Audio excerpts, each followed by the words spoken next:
Welcome back to SportsZone. I am joined by Cade, Codina, and Sam Little. And guys, we got to talk about the Winter Olympics. It's been going on for the last week plus, but it's really been an exciting Olympics really throughout. Team USA has really done a great job, especially today. There are a lot of great headlines today, so we're going to get to it. But I'll let you start us off, Cade. What have you seen so far in these Olympics and from Team USA?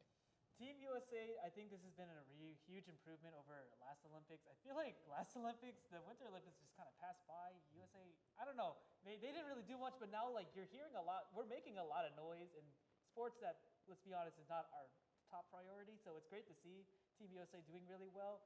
Let me just say, I think the biggest takeaway has to be the women's hockey team. We're going to get to it later, but man, what a game. That was incredible to watch. Yeah, that's called a tease right there. So we will get to that about halfway through. But Sam, I'll let you talk about it first. USA has really done a good job making up ground in recent days, now up to second in the medal count, just behind Norway. They passed Italy. What have you seen from Team USA over the last few days? I definitely think that we're showing why that we have some of the finest athletes in the world. Like you mentioned, starting in fourth or fifth, and then just slowly making their way up. I think that they're doing a great job of gritting it out, showing what being a U.S. Olympic athlete's all about. And so shout out to Alyssa Liu. I think that's it. Alyssa Liu, yeah. Alyssa Liu for breaking the 24-year streak of the U.S. not having the gold medal in figure skating, and they did it. Just yesterday, I believe. Yeah, or no, it just happened today. Just happened today. Yeah, Sorry. Alyssa Liu, man, what a star. She's just so cool. She has the swag, the look, just the feet. She's cool, man. Like, I want to be her. I want to know her. I want to date her. I'm just kidding. I'm just kidding. But no. But like Alyssa Liu, I mean, what a performance. I feel like she's been the Olympic sweetheart all these Olympics, and she's done really great. And I've really enjoyed watching her go. And yeah, first gold medal in figure skating in about 24 years is impressive. Alyssa Liu has been amazing in this Olympics, and she's come into a U.S. figure skating team with a whole lot of new.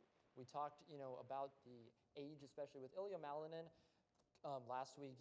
Had some struggles, great in the team event, not really as good, in the individual stuff happened there. But Alyssa Liu, at just 20 years old, comes in and, as you said, breaks this 24-year, sort of down streak. Instead, goes in, individual figure skating, breaks it, gets a gold medal. So incredible for this figure skating team. How much do you think that means to her, Cade? And just being 20 years old, I mean, she has her whole career ahead of her. I mean, it's the Olympics. It's what you work for your entire life, man. It's amazing, and she's been a huge representation for Asian Americans all around the world, including me. Like, it's just so cool to see someone who looks like her, someone who acts like her, someone who's like our age, getting the spotlight in the Olympics. It feels like now you can see a little bit of yourself in her on that screen. It's just so cool to see, man. She's just so cool, man. It's a great way to say it because she is so cool, and just to be able to do this at such a young age, it's impressive to say the very least. But to break that 24-year streak, how much do you think that means, Sam, to USA figure skating? I definitely think that it's kind of hopefully opens the floodgates with her being so young. So I think that when the 2030 games roll around, and even 34, I think that the U.S. is always going to have someone that's willing to go get the gold. And also it sets the standard for the girls that are younger than her. Like you mentioned with Ilya, him being so young as well. So the U.S. is going to be in great hands with the youth aspect of it. They just have got to be able to get over the hump of the rest of the world. And so hopefully with their youth and they're gaining experience every day and winning gold, I think that they're going to do a really good job here in the next 8 to 12 years. Absolutely. I mean, you just come in at 20 years old and you already won a gold medal. It's impressive, it's incredible, and it's just the beginning for her. So it's going to be exciting. I hope we talk a lot more about her in the upcoming years. But I do want to get into what you mentioned earlier, Cade, the U.S. women's hockey team. Oh, man, it's been fun to watch. We talked about them last week, getting through the prelims, undefeated, only allowing 1 point through all of those games. And then it all came down to earlier this afternoon, playing against Team Canada. Team USA versus Team Canada is so much of a rivalry in all of hockey, but especially women's. They have met repeatedly over the last few years, and this was a very, very exciting game. Cade, tell me what you saw from it. Hey, this is revenge for Canada beating us in the FIBA World Tournament about 4 years ago, so this feels nice. This is nice to have. We beat y'all at your best sport on our fourth sport. So yeah, I mean, the women's team has been incredible, like you said, all Olympics long. And today was obviously going to be their biggest test against a proven champion, against our biggest rival. It's pure cinema, man. Like, we're kind of underdogs in a way because we are Team America and, hockey's not our sport. And just the way we won was crazy. I mean, we go down early 1-0, and then we couldn't score until the third period with 2 minutes left. Oh my gosh, I'm so sorry. But yeah, Captain America, Hillary Knight, what a play. And then overtime, we get Megan Keller with the win. But I think the MVP has to go to our goalie, Aaron Frankel, who's been great all Olympics long. Yeah, it was incredible. And, you broke it down there. I just want to expand because this is a game where, of course, against Team Canada, but I think this is a USA team has been incredible. I think the expectations were through the roof, especially how they played earlier in this tournament. Just to remind you guys, they beat Canada 5-0 when they played them in prelims. However, Team Canada, we know they're going to be tough. We know it's going to be a little bit different when it comes to the gold medal match. So this is a game, Canada took the lead early, 1-0, and US, as you said, did not score until the third period. I believe 2:04 left. They pulled their goalie. All the chips were out there. They knew what they had to do. And as you said, just an incredible play there. I mean, by Hillary Knight, the captain, now the most goals by a USA hockey player.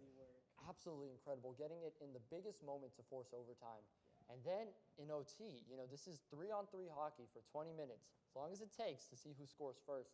3-on-3 hockey is very difficult. There's zero room for error. And then we saw that play. I wish we could show the highlights for you guys, but it would get copyrighted. So I'm just going to walk you through it.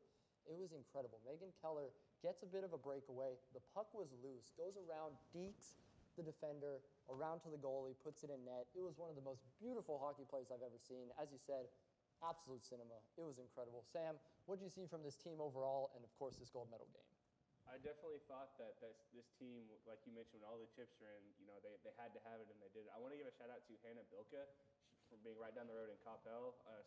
Somebody from the DFW I know she didn't score, but had an impact in the gold medal game. So shout-out to her. And also, I just think that the feeling of when Freebird went off for the final time, and then during the national anthem, so the pride that those ladies felt. And like you mentioned, with Canada being one of the better teams, to beat the woman, you got to beat the woman. And the U.S. gets to hold that title for 4 more years until the next games. Yeah, it was incredible. When Freebird went off, I mean, it was chills in that arena. It was absolutely incredible. USA defeats Canada. So for the women's, they have done it. They have accomplished it. They have held up gold medals. It's done. For the men's, there's still some work to do. This is a team so far also undefeated in this tournament. They had an overtime game coming off against Latvia. So this is a game, it was tough, but they got through it. And now going into the semifinals, they're going to be playing against Slovakia. That's going to be a game tomorrow. The U.S. men's team has not been maybe the easiest road compared to maybe the dominance we've seen from the women. But I'll ask you, Cade, what have you seen from them so far? What can they do to get the win? Resilience, man. Like, after that game against Sweden, I truly believe this team can really go all the way. After that game, Sweden, who's a pretty proven opponent, pretty solid in hockey. Yes. Quinn Hughes, shout out to him for getting that goal to take us there. I'm really excited to see the rest of the team. We've got to look forward to that game. But honestly, after seeing the women, why not? Why not the men take the gold home as well? Yeah, absolutely. Like the women, Team USA, men's undefeated in prelims, had some great games. And, of course, that OT game against Sweden, huge one to get to this point. Sam, what are you looking to see from this team going into this next game?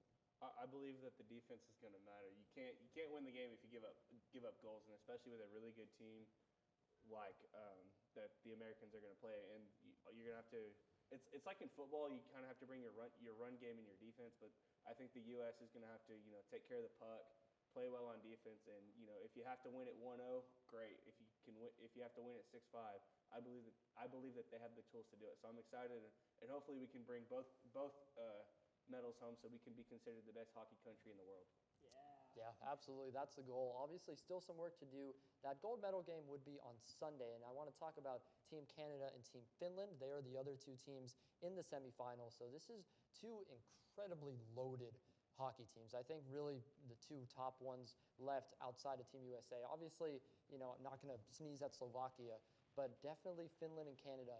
Either one would be a very difficult opponent in that gold medal match. Cade, what are you looking to see from that game, and who do you think comes out on top?